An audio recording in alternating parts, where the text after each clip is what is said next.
Antes de existir heróis, antes mesmo de alguém se lembrar de quem disparou o primeiro tiro, a galáxia já estava em guerra. Não uma guerra rápida, nem gloriosa, mas um conflito tão antigo que se confundia com a própria história das estrelas. Mundos inteiros nasceram já sob o som distante de batalhas espaciais, e civilizações cresceram, acreditando que lutar era tão natural quanto respirar. Foi nesse universo cansado, rachado pelo ódio e pela repetição infinita da violência, que surgiria algo impossível. Um ser que não deveria existir, mas que talvez fosse a única resposta para um conflito sem fim. Tópico 1 menos a guerra, que nunca terminou. A guerra não tinha nome oficial, porque nenhum nome conseguia contê-la. Entre os impérios orgânicos liderados por humanos e raças semelhantes, e as civilizações protistas de consciência coletiva, o conflito atravessava milênios. Planetas mudavam de dono tantas vezes que mapas estelares se tornavam obsoletos em poucos anos. Estações espaciais eram construídas já prevendo sua própria destruição. Ninguém mais lembrava o motivo original da guerra. Arquivos haviam sido apagados, reescritos ou distorcidos por propaganda. Para os orgânicos, os protistas eram uma ameaça existencial, uma forma de vida incapaz de coexistir sem assimilar tudo ao seu redor. Para os protistas, os orgânicos eram caóticos, violentos e imprevisíveis demais para fazer parte de um futuro estável. O mais cruel era que ambos os lados acreditavam estar certos. A guerra moldou culturas inteiras. Crianças humanas aprendiam táticas militares antes mesmo de história básica. Entre os protistas, novas consciências já nasciam carregando memórias de batalhas antigas, como cicatrizes herdadas. A ideia de paz não era proibida menos, era simplesmente considerada ingênua, quase infantil. De tempos em tempos, surgiam tentativas de cessar fogo. Tratados eram assinados, alianças improvisadas eram celebradas e invariavelmente quebradas. Bastava um planeta perdido, uma frota destruída, um mal-entendido amplificado pelo medo coletivo para tudo recomeçar ainda pior. A guerra se tornara um sistema autoalimentado. Indústrias, governos e até religiões dependiam dela para existir. Muitos líderes já não sabiam governar sem um inimigo constante. E assim, mesmo quando havia silêncio no espaço, todos sabiam, era apenas um intervalo entre duas carnificinas. Foi nesse cenário de exaustão galáctica, onde a guerra não era mais uma escolha, mas um estado permanente da realidade, que alguns começaram a fazer a pergunta proibida. E se o problema não fosse quem estava lutando, mas a impossibilidade de ambos coexistirem como são? Dessa pergunta, nasceria o experimento mais perigoso da história da galáxia. E dele, nasceria o filho da primeira simbiose. Tópico 2 menos o experimento proibido. A ideia não nasceu em um grande conselho, nem foi aprovada por líderes ou impérios. Pelo contrário, o experimento começou como um sussurro entre mentes cansadas da guerra, menos cientistas humanos desacreditados, estrategistas exilados e entidades protistas que pela primeira vez em eras ousaram questionar a própria consciência coletiva. Eles chegaram à mesma conclusão por caminhos diferentes.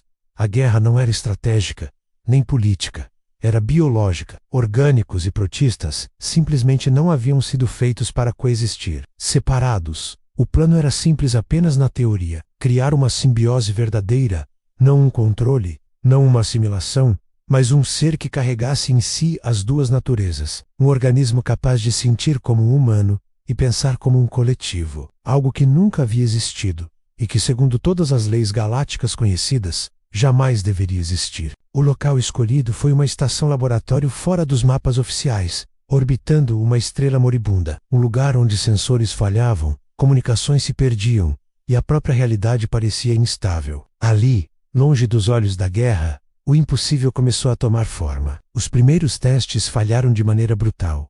Corpos rejeitavam a simbiose. Consciências entravam em colapso. Algumas cobaias humanas perderam completamente a noção de individualidade. Fragmentos protistas enlouqueceram ao experimentar emoções pela primeira vez. Cada falha reforçava o consenso oficial da galáxia. Aquela união era uma abominação. Mas então, contra todas as probabilidades, houve compatibilidade. Não perfeita, não estável, mas viva. O embrião resultante não era apenas uma fusão genética. Ele pulsava com algo novo. Os sensores indicavam atividade neural híbrida, padrões impossíveis de classificar. Não era uma mente coletiva nem uma mente individual. Era ambas. coexistindo. O pânico foi imediato. Os cientistas sabiam que, se o experimento fosse descoberto, não haveria julgamento, apenas execução. A estação inteira seria apagada, e o registro daquela tentativa desapareceria como tantas outras verdades inconvenientes da guerra. Mesmo assim, ninguém conseguiu desligar os sistemas, porque pela primeira vez em milênios,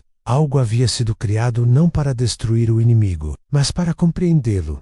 Quando o híbrido nasceu, não houve comemoração, apenas silêncio.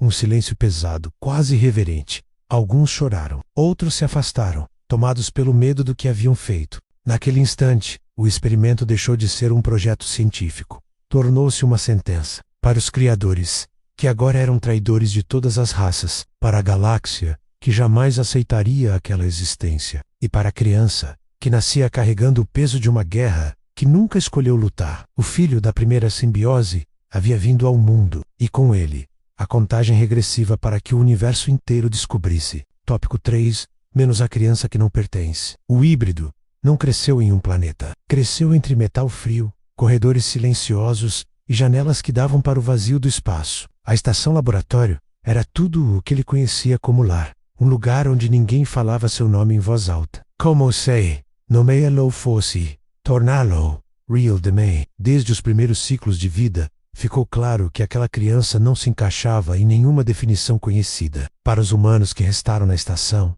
ele era um lembrete vivo do erro que haviam cometido. Para os protistas dissidentes, ele era uma anomalia perigosa, individual demais para ser coletivo, coletivo demais para ser apenas um indivíduo. Ele sentia isso, mesmo sem entender. Havia momentos em que os cientistas o observavam através de vidros espessos, discutindo dados como se ele não estivesse ali. Em outros, evitavam seu olhar completamente. O toque era raro, o afeto quase inexistente, não por crueldade deliberada, mas por medo. Medo de se apegar a algo que sabiam jamais seria aceito pela galáxia. Conforme Crestia, o híbrido, percebia que sua mente funcionava de forma diferente. Ele pensava sozinho, mas nunca completamente só.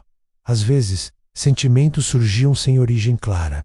Uma tristeza coletiva, uma ansiedade que não era apenas sua, um eco distante de vozes que não falavam palavras, apenas intenções. Ele não ouvia a consciência protista como um diálogo, mas como uma presença constante, silenciosa, observando. Isso o isolava ainda mais. As outras crianças humanas evacuadas da estação, poucas, refugiadas da guerra menos, o evitavam. Seus olhos refletiam padrões estranhos sob certas luzes. Sua pele reagia de maneira sutil ao ambiente. Quando se machucava, a ferida se fechava rápido demais, rápido o suficiente para causar desconforto. Ele aprendeu cedo a ficar sozinho. Passava longas horas observando o espaço, tentando entender onde exatamente ele pertencia. Não se sentia humano o bastante para sonhar com lares ou famílias, mas também não sentia o conforto da dissolução no coletivo protista. Ele existia em um intervalo desconfortável entre dois mundos que se odiavam.